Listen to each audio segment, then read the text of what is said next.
ચાલો બીજો મહત્વનો સવાલ છે અવક્ષેપણ પ્રક્રિયા. બરાબર, અવક્ષેપણ પ્રક્રિયાની વાત કરીએ તો બરાબર સરળ શબ્દમાં કહીએ તો જે રાસાયણિક પ્રક્રિયામાં દરમિયાન અદ્રાવ્ય સફેદ પદાર્થ ઉત્પન્ન થાય તે અદ્રાવ્ય પદાર્થને અવક્ષેપ કહેવાય. આવી પ્રક્રિયાને અવક્ષેપણ પ્રક્રિયા કહેવાય. શું કીધું? જે રાસાયણિક પ્રક્રિયામાં પદાર્થમાં અદ્રાવ્ય પદાર્થ બરાબર જે ટપકા ટપકા દેખાય તે બરાબર તે અવક્ષેપણ પ્રક્રિયા કહેવાય છે.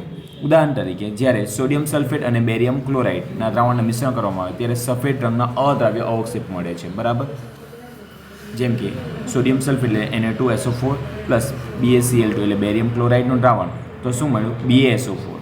બરાબર, BaSO4 પ્લસ 2NaCl એટલે કે મીઠું છૂટું પડ્યું. બરાબર, તો અહીંયા શું થયું?